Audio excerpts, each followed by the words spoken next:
नमस्कार और स्वागत है आपका आज की इस खास बातचीत में। आज हम भारतीय सशस्त्र बलों में सेवा करने के दो बहुत ही महत्वपूर्ण और लेकिन काफी अलग तरीकों पर गहराई से बात करेंगे। ये हैं शॉर्ट सर्विस कमीशन यानी एसएससी और परमानेंट कमीशन यानी पीसी। जी हाँ, ये दोनों ही रास्ते सेना में अफसर बनने के हैं, लेकिन इनके मायने और भविष्य काफी अलग होते हैं। बिल्कुल, हमारे पास जो जानकारी है वो इन दोनों के बीच के फर्क को काफी अच्छे से समझाती है।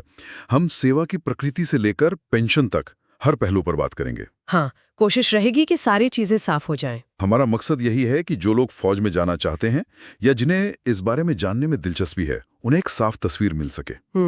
तो चलिए शुरू करते हैं इनकी तुलना। सबसे पहले बात करते हैं सेवा की प्रकृति की, मतलब नेचर ऑफ सर्विस। एसएससी, जैसा कि नाम से ही थोड़ा अंदाजा लगता है। हाँ, ये एक अस्थायी सेवा है, मतलब फिक्स टर्म के लिए। अधिकारी एक सीमित समय के लिए ही सेवा देते हैं। ये शायद उन लोगों के लिए अच्छा है जो आर्मी लाइफ का अनुभव तो लेना चाहते हैं, पर शायद पूरी जिंदगी नहीं। बिल्कुल। और इसके एकदम उलट है परमानेंट कमीशन पीसी। जी। जैसा नाम है वैसा ही कम। ये स्थायी है, परमानेंट। अच्छा। इसमें अधिकारी रिटायरमेंट की उम्र तक सेवा में रहते हैं और ये उम्र रैंच के हिसाब से अलग अलग होती है, पर आम तौर पर काफी लंबी सेवा होती है। तो ये एक बुनियादी फर्क है जो आगे की सारी चीजों को तय करता होगा। हाँ बिल्कुल, ये सबसे बड़ा फर्क है शायद। तो फिर अवधि यानी ड्यूरेशन की बात करें तो एसएससी का कार्यकाल कितना होता है?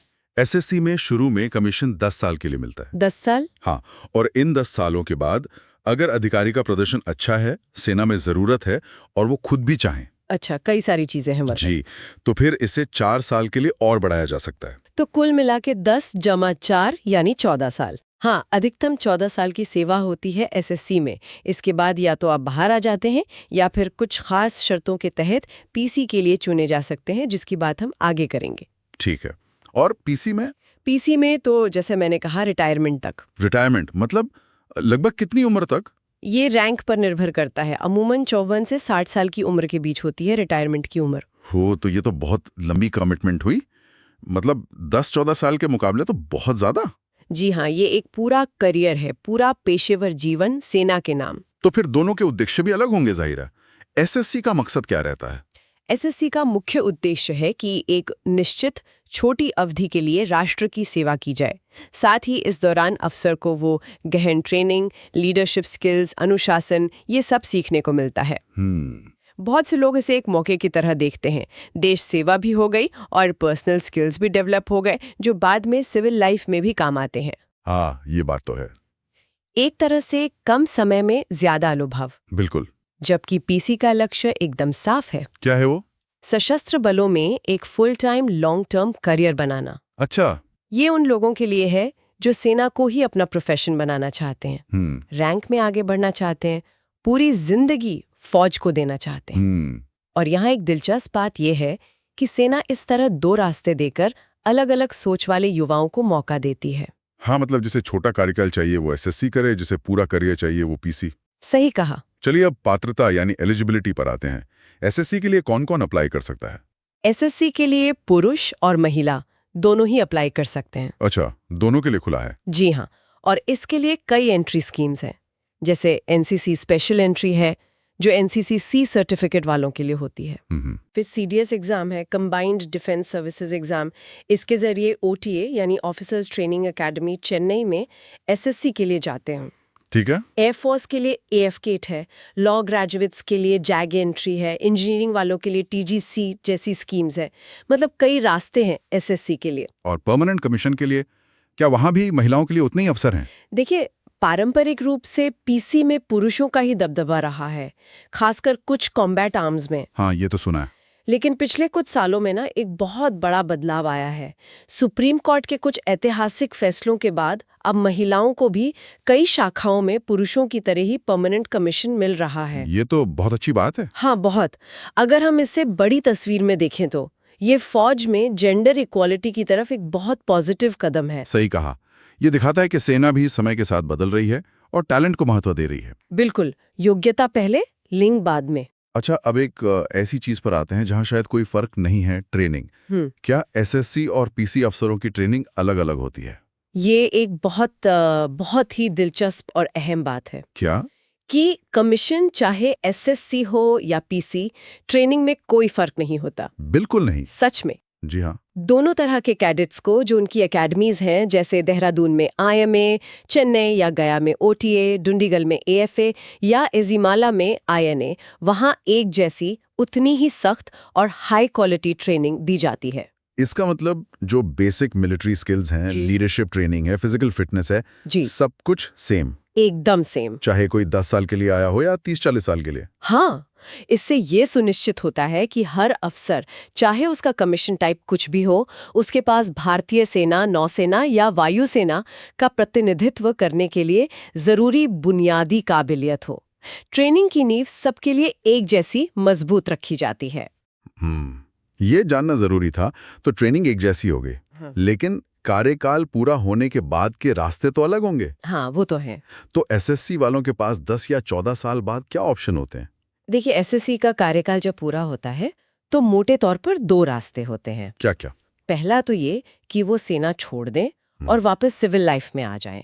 और उनका जो फौजी अनुभव है, अनुशासन है, लीडरशिप क्वालिटी है, हाँ। वो उन्हें कॉर्पोरेट वर्ल्ड या दूसरे सेक्टर्स में अच्छी नौकरी दिलाने में काफी मदद करता है। ये पाए आजकल कॉर्पोरेट्स में एक्स आर्मी ऑफिसर्स की डिमांड भी है। बिल्कुल। अच्छा, और दूसरा ऑप्शन ये है कि अगर वो चाहें और एलिजिबिलिटी क्राइटेरिया पूरा करते हों, जिसमें उनका परफॉर्मेंस, मेडिकल फिटनेस, वैकेंसीज वगैरह सब देखा जाता है, तो वो परमानेंट कमीशन के लिए अप्लाई कर सकते हैं। अच्छा, मतलब एसएससी से पीसी में जाने का रास्ता है, पर वो ऑटोमेटिक नहीं है। नहीं, ऑटोमेटिक बिल्कुल नहीं है।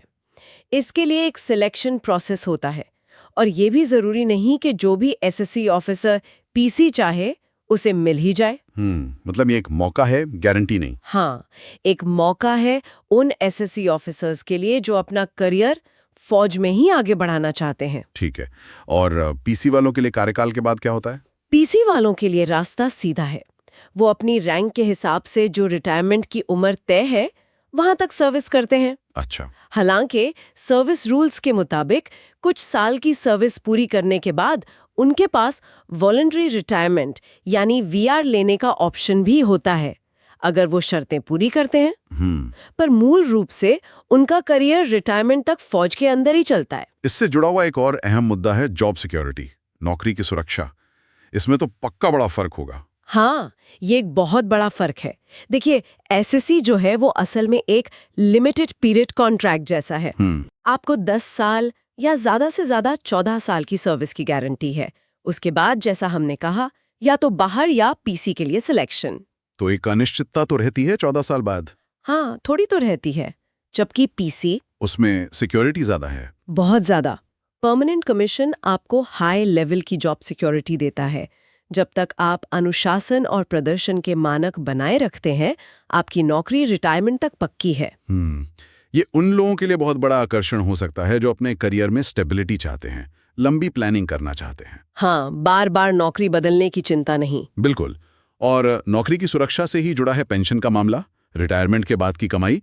क्या एसएससी वालों को पेंशन मिलती है? ये एक और बहुत महत्वपूर्ण अंतर है। आमतौर पर जो एसएससी अफसर अपना 10 या 14 साल का कार्यकाल पूरा करके सेना छोड़ते हैं, उन्हें रेगुलर मंथली पेंशन नहीं मिलती। अच्छा, पेंशन नहीं? नहीं, उन्हें कार्यकाल के आखिर में एक मुश्त ग्रेच्युटी और कुछ दूसरे बेनिफिट्स मिल सकते हैं, लेकिन पेंशन नहीं।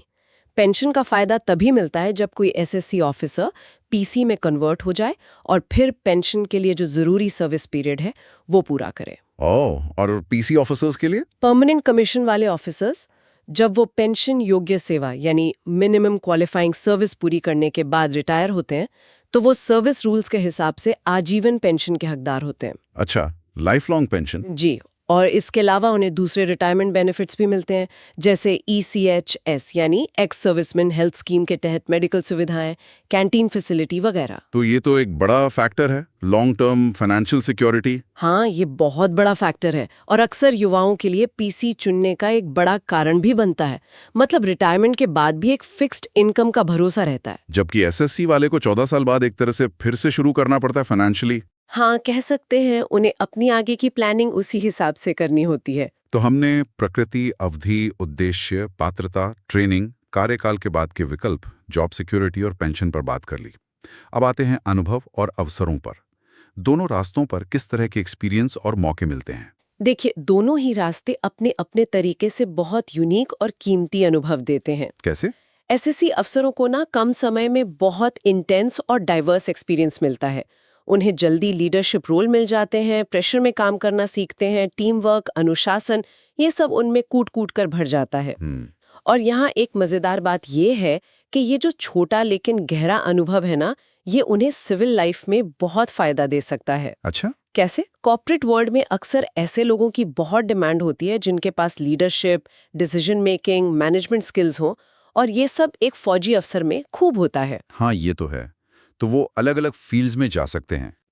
तो एसएससी एक तरह से तेजी से स्किल डेवलपमेंट और फिर उन स्किल्स को बाहर की दुनिया में इस्तेमाल करने का मौका देता है। और पीसी वालों को कैसे मौके मिलते हैं? पीसी वालों को एक स्थिर लंबा मिलिट्री करियर मिलता है।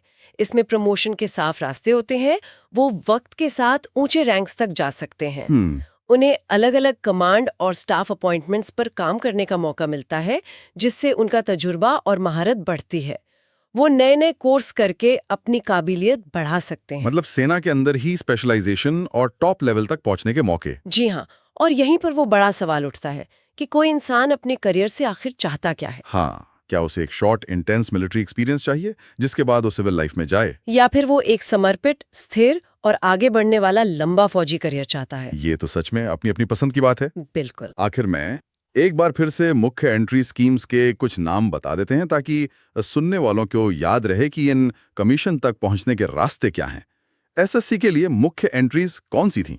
एसएससी के लिए, जैसा हमने पहले कहा, मुख्य है NCC special entry, CDS exam for OTA, AFCAT air force के लिए, जैग एंट्री लॉ वालों के लिए, और टेक्निकल एंट्री स्कीम्स जैसे टीजीसी या एसएससी टेक। ठीक है। और परमानेंट कमीशन के लिए? पीसी के लिए सबसे जानी मानी एंट्री है एनडीए, यानी नेशनल डिफेंस एकेडमी पुणे। 12वीं के बाद तीनों सेनाओं के लिए।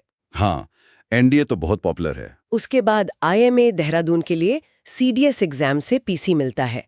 नेवी के लिए भी सीडीएस, एएनए के लिए और 10+2 बीटेक एंट्री है। एयरफोर्स के लिए एनडीए और सीडीएस के अलावा एफकैट से भी कुछ ब्रांच में पीसी मिलता है। अच्छा। और आर्मी के लिए एक और खास पीसी एंट्री है 10+2 टीईएस, टेक्निकल एंट्री स्कीम। ये 12th पीसीएम के बाद सीधे इंजीनियरिंग डिग्री के साथ कमीशन देती है। मतलब ऑप्शंस तो काफी हैं। हाँ, एजुकेशनल बैकग्राउंड, उम्र और पसंद के हिसाब से कई अलग-अलग रास्ते मौजूद हैं। तो इन सब बातों का निचोड़ क्या है? हमने एसएससी और पीसी के बीच इतने सारे फर्क देखे। संक्षेप में क्या कह सकते हैं? संक्षेप में मतलब सार ये है कि शॉर्ट सर्विस कमीशन और परमानेंट कमीशन दोनों ही भारतीय सेना में सेवा करने के बहुत इज्जतदार और अहम तरीके हैं। हाँ, ये तो है। लेकिन ये सर्विस की लंबाई, करियर का रास्ता, जॉब सिक्योरिटी, रिटायरमेंट बेनिफिट्स और कार्यकाल के बाद के मौकों के लिहाज से बिल्कुल अलग अनुभव देते हैं। एसएससी एक तरह से शॉर्ट टर्म इंटेंस एक्सपीरियंस है जो बाद में सिविल लाइफ के दरवाजे भी खोल सकता है। सही। जबकि पीसी एक लॉन्ग टर्म, स्थिर और समर्पित फौजी करियर का रास्ता है। मुख्य फर्क शायद कमिटमेंट की अवधि, छोटी या लंबी, और करियर के लक्ष्य, अलग-अलग अनुभव लेना या फुल टाइम फौजी करियर बनाना में है। हाँ, और ये जानना भी जरूरी है कि शुरुआती ट्रेनिंग दोनों की एक जैसी सख्त और अच्छी होती है, पर बाद के नतीजे और मौके काफी अलग होते हैं। बिल्कुल। तो चुनाव आखिर में हर इंसान की अपनी जरूरत, उसकी महत्वाकांक्षा, जिंदगी के लक्ष्य और शायद थोड़ा रिस्क लेने की क्षमता पर निर्भर करता है। सही कहा। कोई एक रास्ता दूसरे से बेहतर या कमतर नहीं है, वो बस अलग-अलग लोगों के लिए बने हैं। आज हमने शॉर्ट सर्विस कमीशन और परमानेंट कमीशन के बीच के इन मुख्य अंतरों पर विस्तार से बात की।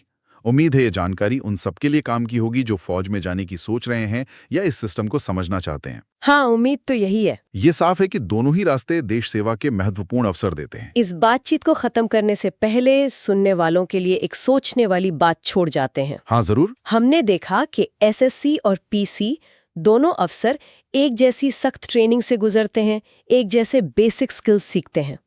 तो जो एसएससी अफसर छोटी सेवा के बाद सिविल जीवन में जाते हैं और वहां अलग अलग तरह का अनुभव हासिल करते हैं, हाँ। उस विविध अनुभव का भविष्य में लीडरशिप रोल्स पर, चाहे वो फौज में हो अगर वो वापस आते हैं या पीसी लेते हैं, या सिविल में, क्या असर पड़ सकता है? अच्छा सवाल है। क्या ये विविधता उन्हें एक अलग शायद ज्यादा व्यापक नजरिया देती है जिसकी आज की उलझी हुई दुनिया में जरूरत है। सोचने वाली बात है। क्या वो ड्यूअल एक्सपीरियंस उन्हें एक अलग तरह का लीडर बनाता है? हाँ, इस पर विचार किया जा सकता है।